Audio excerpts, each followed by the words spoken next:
Hello everyone. In this chapter of Life on Planet Earth, we are going to focus our attention on community ecology and ecosystems. As we dive into this chapter, as word of introduction, I'm going to show you the picture of the globe. That picture of the globe actually shows you a variation in temperature between the year 1981 and the year 2010. In this area here in blue, it's cold temperature, while in red toward brown, it's warm temperatures. Now we see that the difference in temperature between 1981 and 2010 has globally increased, right? So you can see how temperatures are more on the warmer side compared to the colder side, right? Which leads to the question, well, that warming, what is it related to? What causes that warming now? It is a fact that scientists have shown that the Earth typically goes through cycles of high temperature and low temperatures. But what we've recorded in the past many decades seem to not be associated to such cycle, that it seems to more be associated with human activity, including the burning of fossil fuel that release in the atmosphere carbon dioxide, and also farming by releasing methane, right? These two gases, carbon dioxide and methane, are greenhouse gases. Now, to only mention these two, the question we may ask though, is there an effect of global warming on communities? Is there an effect of global warming on ecosystems, whether it's at a local level or at a more global level? Is there some effect, right? So how does climate influence communities or ecosystems? And what is the relationship between greenhouse gases and the carbon cycle? These are few questions that we can keep in mind as we are going through this chapter. Now, the first step we are going to make as we go through this chapter is to address community ecology. Then we are going to address ecosystems. And finally, we're going to conclude this chapter with the ecology of major ecosystems, including aquatic ecosystems and terrestrial ecosystems. Now, the first step, it's going to be community ecology. Now, as we dive in community ecology, the first question that we want to ask is the following: what is a community? Now, in ecology, we define a community as groups of populations belonging to different species living together in the same geographical area and interacting with each other. In these interactions, we are going to see some interesting dynamics, right? Now, because a community is many species, many different species, we are going to specifically see interspecific relationships, right?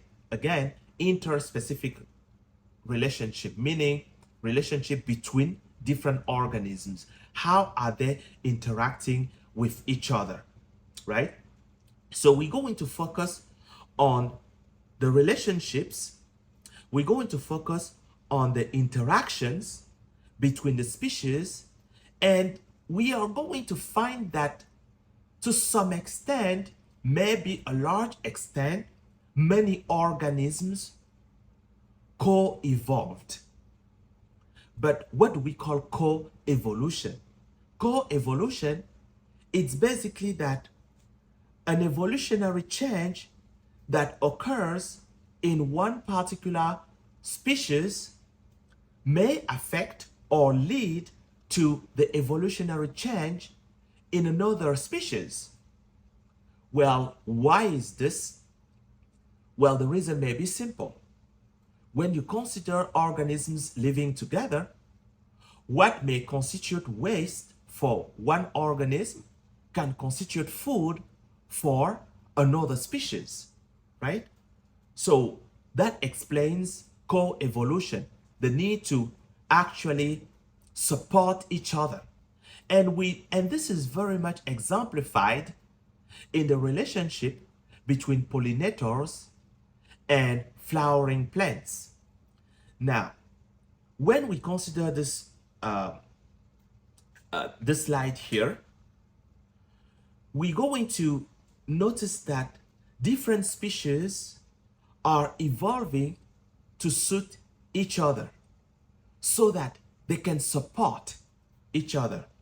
The hummingbird here is very much attracted by bright color flowers. Now, the reason why this is so, it's that, well, by having bright color flowers, the flower is going to attract the hummingbird. By attracting the hummingbird will come to the flower, get some food, nectar, right? But as they are getting nectar, they are also having all over their beak some pollen. And that pollen, they are going to carry that pollen from one flower to another flower, from one plant to another plant, so that the plant can be pollinated, right? So by attracting the hummingbird, the plant is providing nectar, which is going to basically be beneficial to the hummingbird. But by the same token, the hummingbird will now be a pollinator for that plant. Another example is the Australian orchid and the male wasps. Now, the Australian orchid, when we look at the flower, it actually overall shaped like a female wasp. Not only it is shaped like a female wasp, but also it releases some chemicals that are very reminiscent of the pheromones that are released by female wasps. As a consequence of that, the male wasp is going to be attracted and going to come to this orchid flower, and by landing on that orchid flower, in the different organs of the wasp, the pollen are going to attach, right? And as the wasp goes from one orchid plant to another orchid plant, from one orchid flower to another orchid flower, well, guess what? This insect is going to be play the role of pollinator. Finally, the last example I would like to mention, it's that of the interaction between bats and some flowers here. These flowers are very sturdy. They have a color that actually reflects light during nighttime, right? And because these flowers reflect light during nighttime, well, this light is going to be observed by bats. Now, the bats are going to fly toward this flower. Now, the flower is big enough to not be broken by the bat coming and getting food, sucking nectar from the flower. While the bat is obtaining nectar from the flower, that bat is also getting some pollen on its body, therefore transporting that pollen from one plant to another plant to another plant, favoring fertilization of that plant and reproduction of the plant. So this is a very good example of co-evolution, where one organism obtains food, the other organism is going to use that opportunity to be able to reproduce. All right. So communities are in a geographical area that together we are going to call ecosystems. What is an ecosystem? An ecosystem, it's an environment where living organisms and non-living components are going to work together. Living components that make up a community, remember, different species living in a given geographical area, interacting with each other, but also interacting with their environment. Because guess what? They need food, they need minerals, they need water, they need resources, they need shelter, right? All these resources along with living things make up an ecosystem. Now, it so happened that the environment changes over time.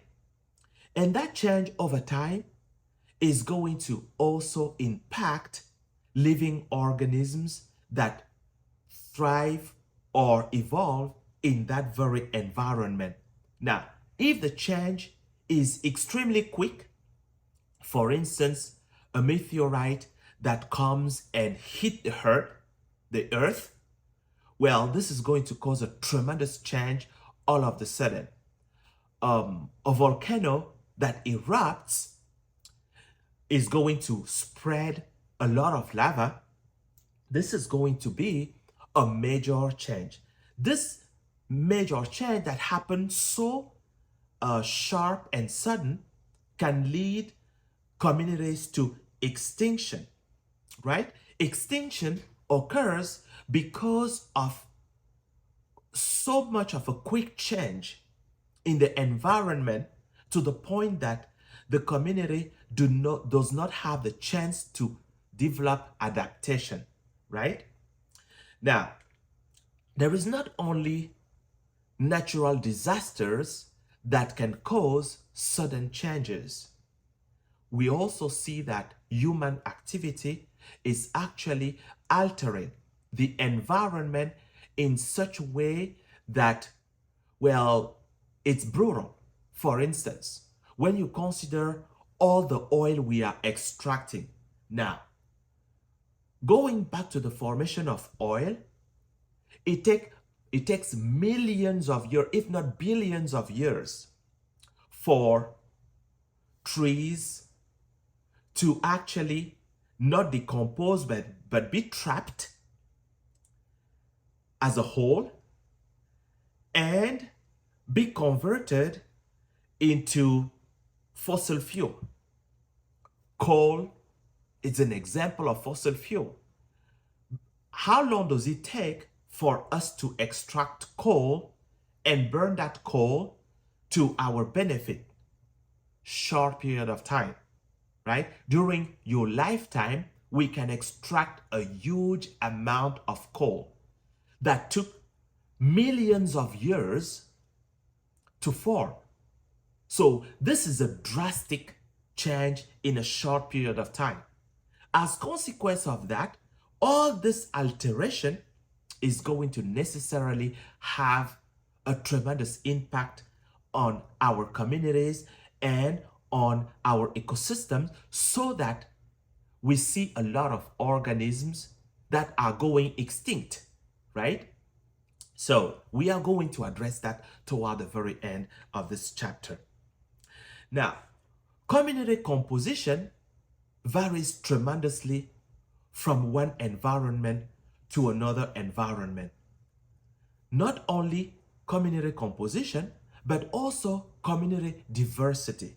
Now, what do we call community composition and what do we call community diversity? This is what we are going to dive in right now.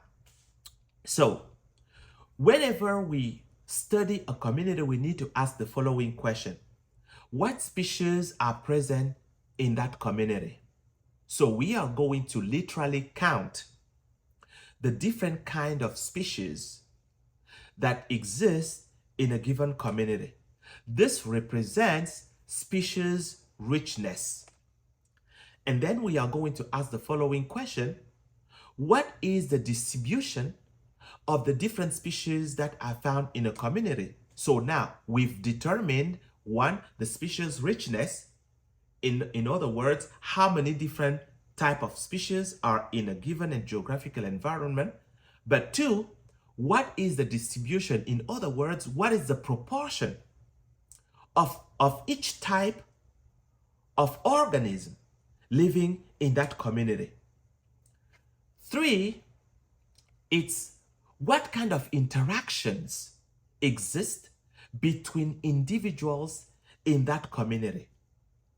So as we look at a community, we're going to necessarily have to focus on species richness, right? And that species richness, it's the different species in the community, I'm sorry. And then the species diversity is going to take into account two aspects. One is the species richness, so the number of different species. Two is the distribution or relative abundance. Now, when we take a look at this coniferous forest, we see that the forest is dominated by pine trees, right?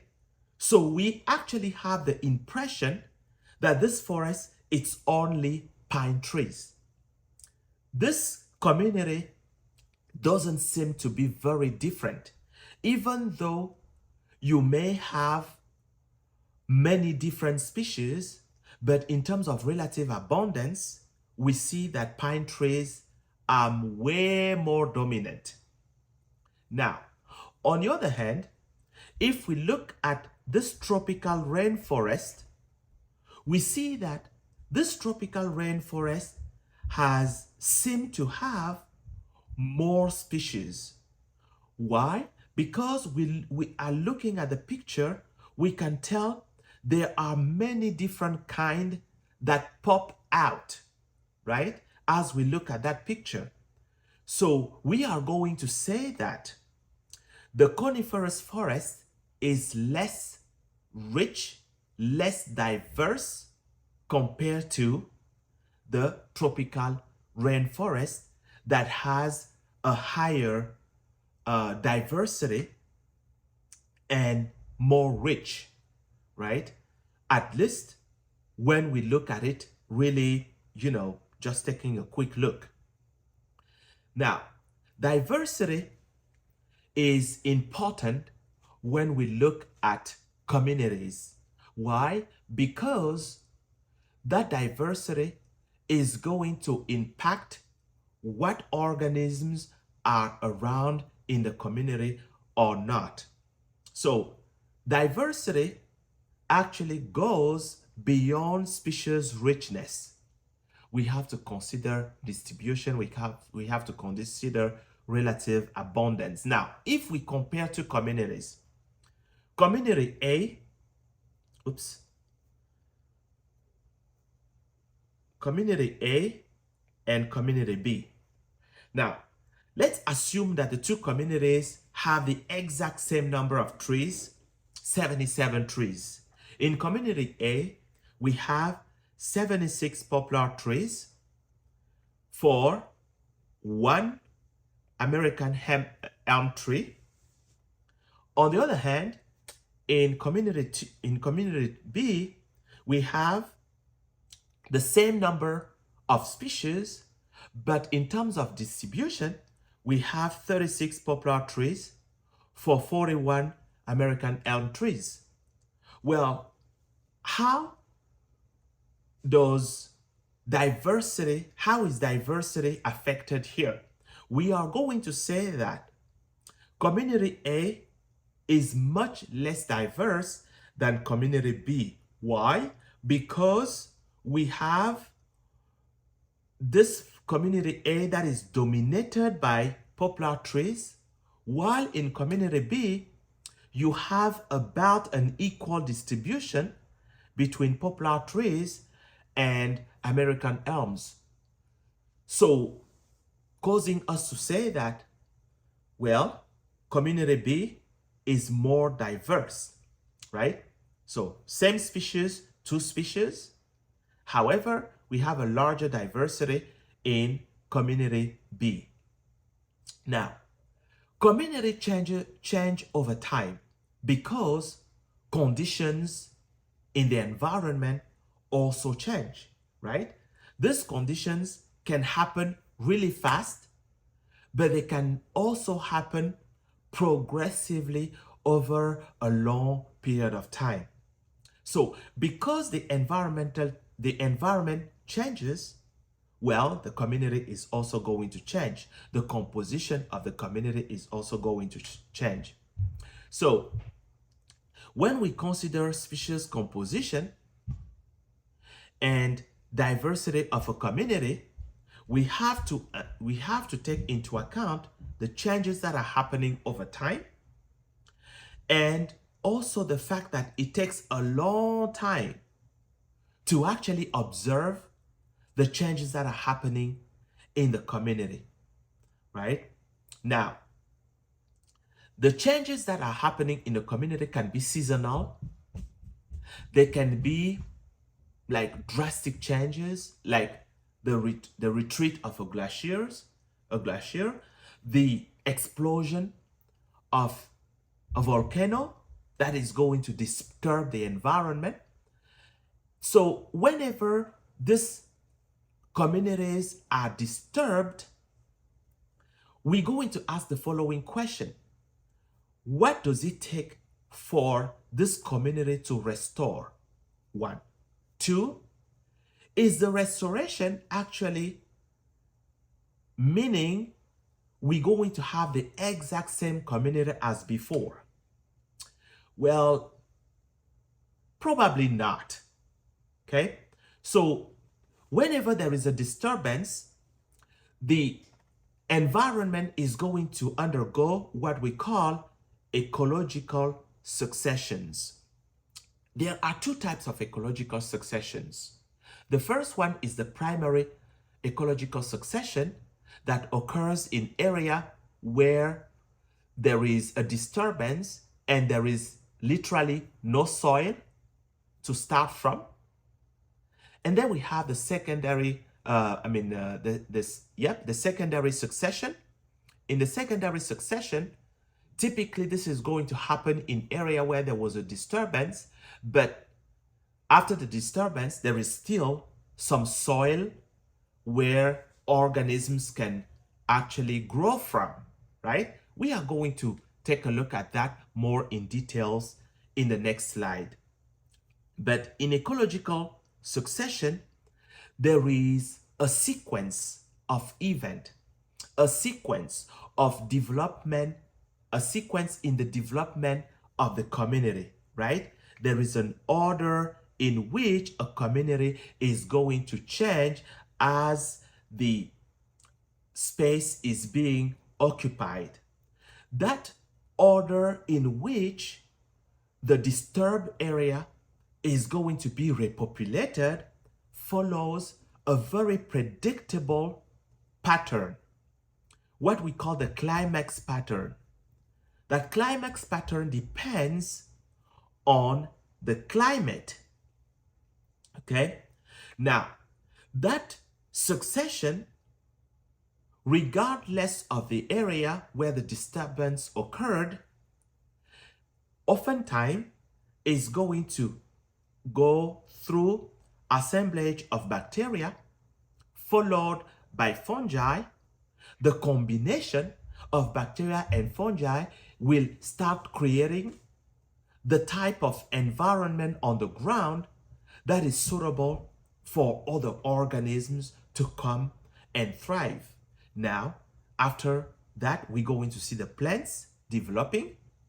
Then animal species are going to come around And when all the community is now developed, we call this the climax community, which is the stable community after restoration, right? And again, that community may not be different, may not be similar or the same as the previous community before the disturbance, right? So here you do have an area here that is a temperate area and an area here that is a desertic area.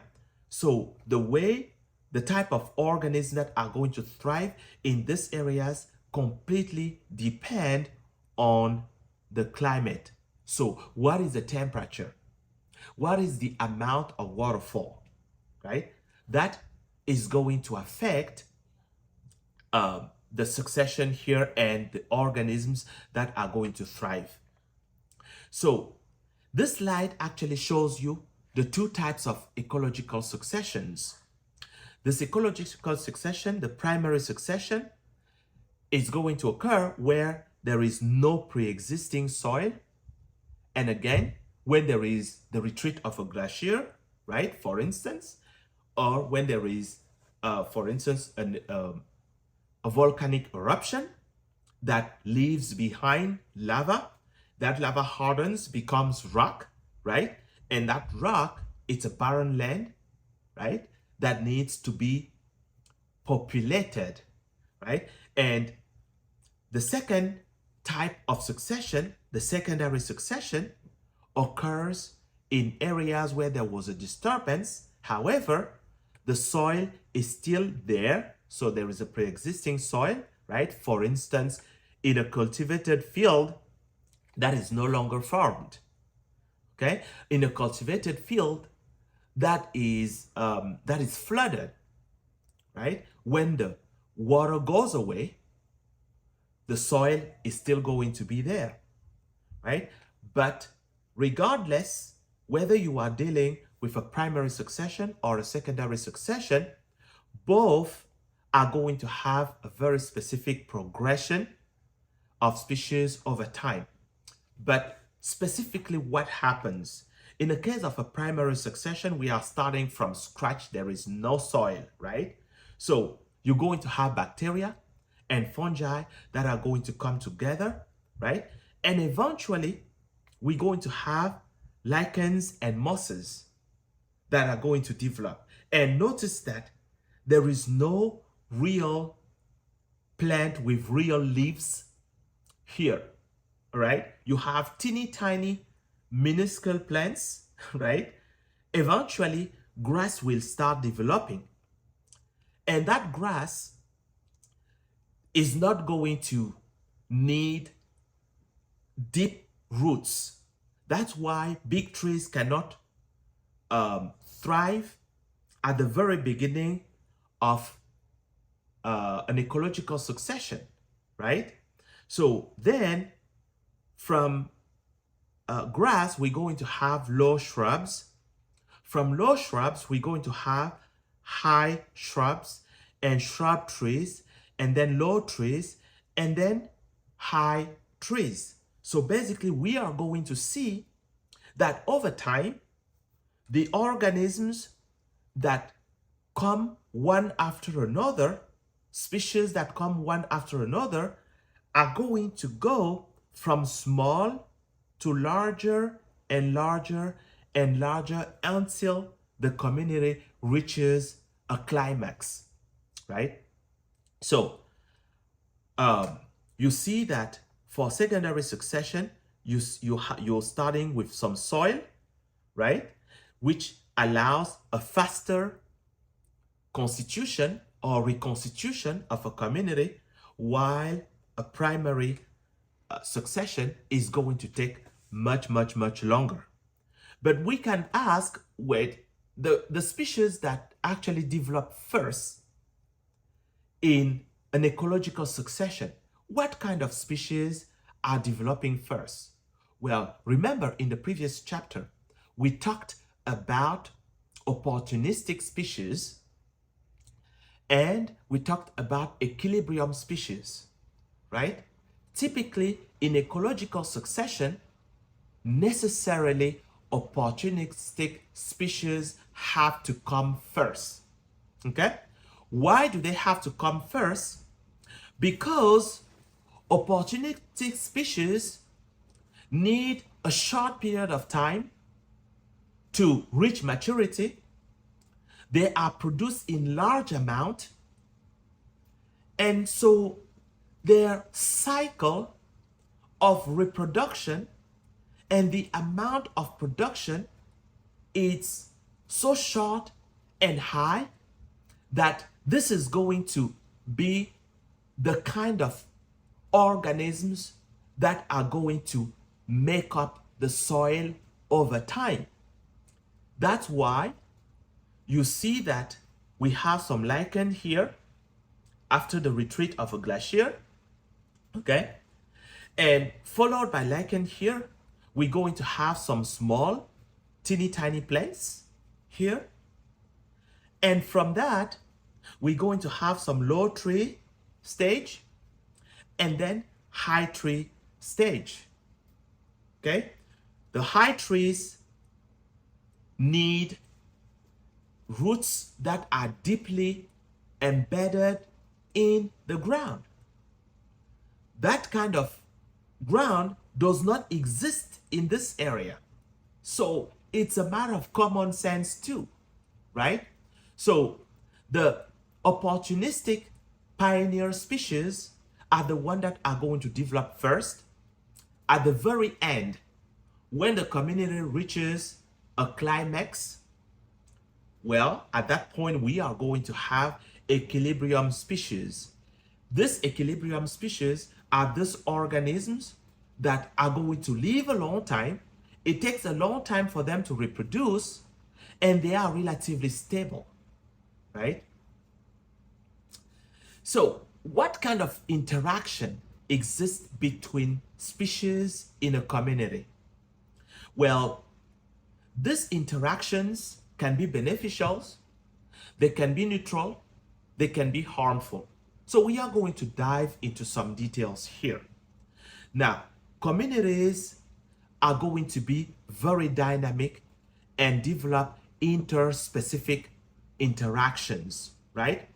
These interactions can be competitive, right? Interspecific competition, for instance. That interspecific competition, typically, it's going to be harmful. Harmful to both organisms, right? So here in competition, we have minus here means that one species is affected negatively, so the population is going to decrease. The other population is also going to decrease, all right? So abundance of both species decreases in a relationship of competition. Makes sense because you fight over resources, right? Then another type of relationship we are going to see in a community between species, it's going to be predation. In a predation, you're going to have a predator that is going to eat a prey, right? So as the population of predators increases, the population of prey is going to decrease, right? Population of predators increases, population of prey decreases, right? Makes sense because the predator eats a prey. The other relationship we want to address is parasitism. In a parasitic relationship, one organism is benefiting at the expense of another organism. That is not very sustainable, right? So while in a parasitic relationship, we have an abundance of parasite, right? So we're going to notice an increase in the population of parasites, while a decrease in the population of host. Nevertheless, it's never the advantage of a parasite for a host to die. Let me repeat that. It's never the benefit of a parasite for a host to die. So in fact, when we look at the relationship between the parasite and the host, we trust that it is an imperfect relationship, right?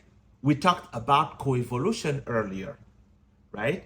However, in a parasitic relationship, this is coevolution that has not been really where ideally we want to be, right? Because we want to be in a situation where it's a win-win, right? You scratch my back, I scratch your back.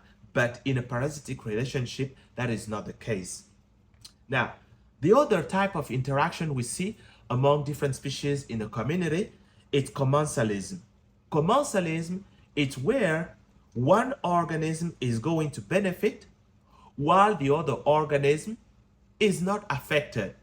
Whether it's positively or negatively, it's not affected.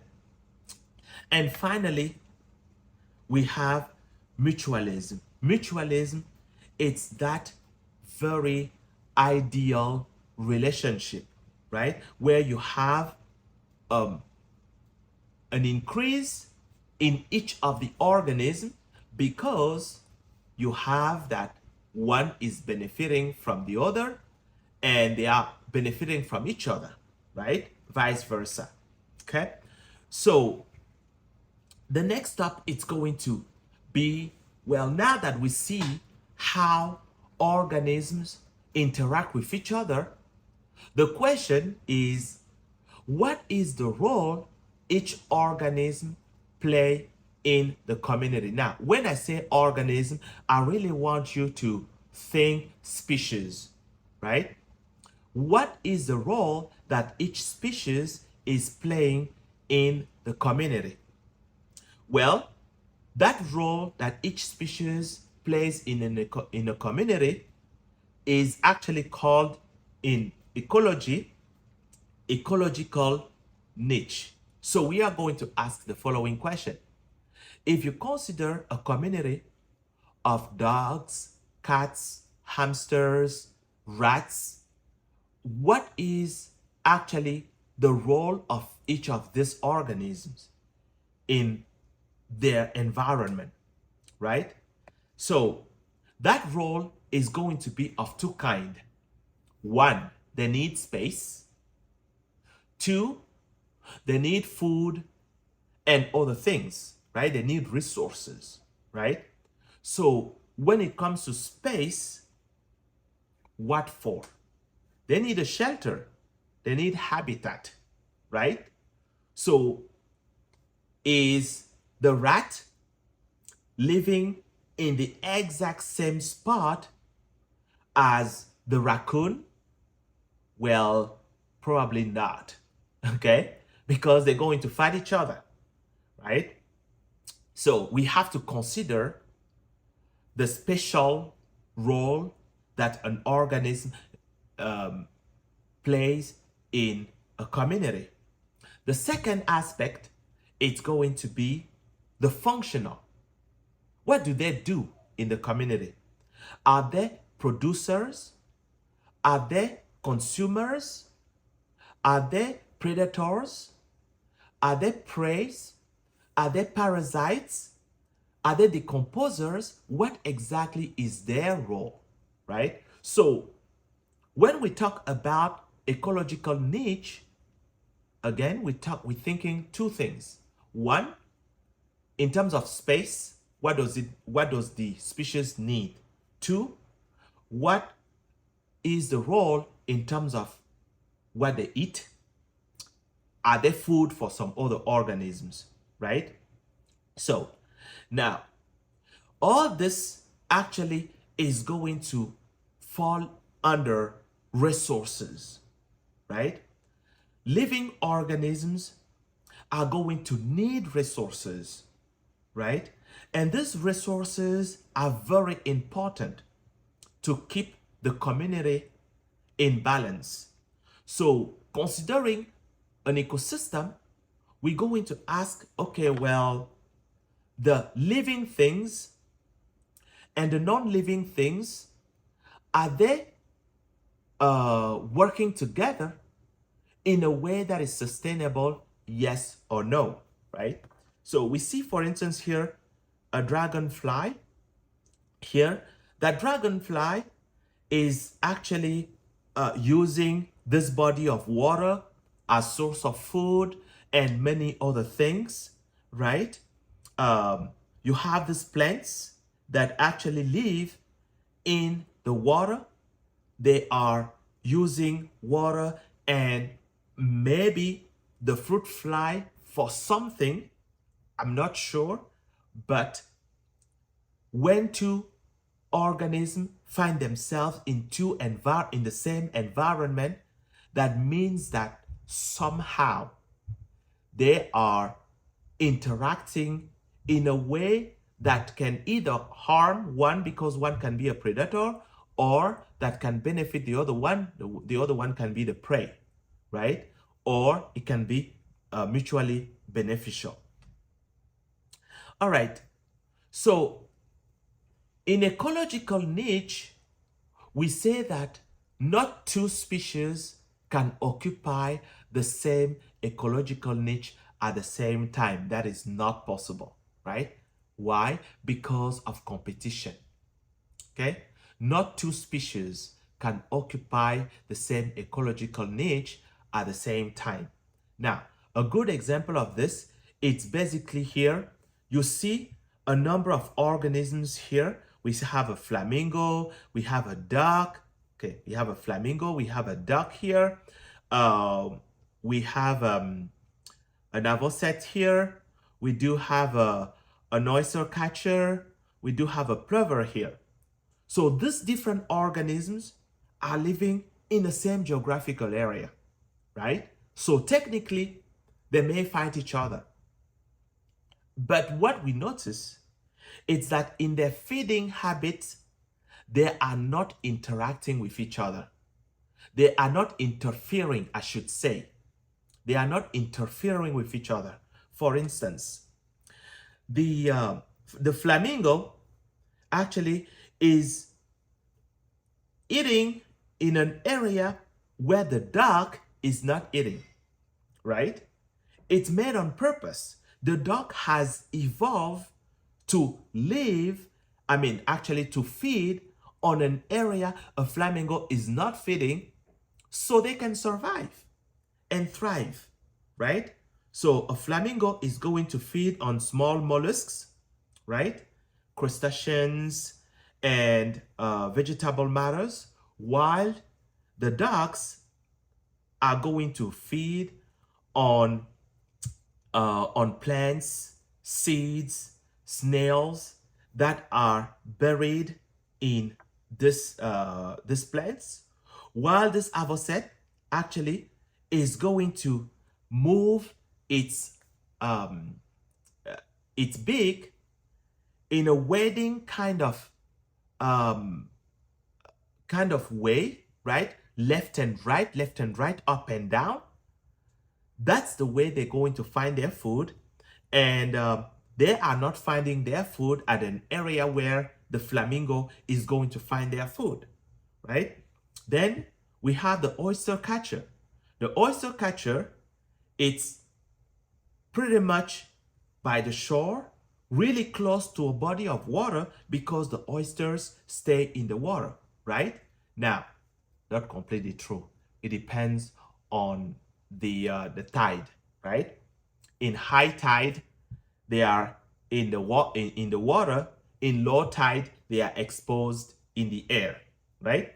While the plovers are not going to interfere with the flamingo or the ducks, because they seek their food right here on the shore, right? So sometimes, looking at many organisms, different organisms, so species, we may think that, well, they cannot live in the same environment. But looking closely, we notice that, yeah, they manage, they have tricks to live in the same environment to avoid competition. They eat different things. They're going to sleep at different places, different locations within the same area, but different locations, right? This actually is called resource partitioning. In resource partitioning, we are going to live in the same area, but avoid interference with each other. For instance, if you consider a tree and birds, you're going to have some birds that are going to find their food on top of the tree, while some other birds in the same area are going to find their food at the bottom of the tree, right? So this way they can be in the same geographical area, they can coexist, right? While not interfering with each other.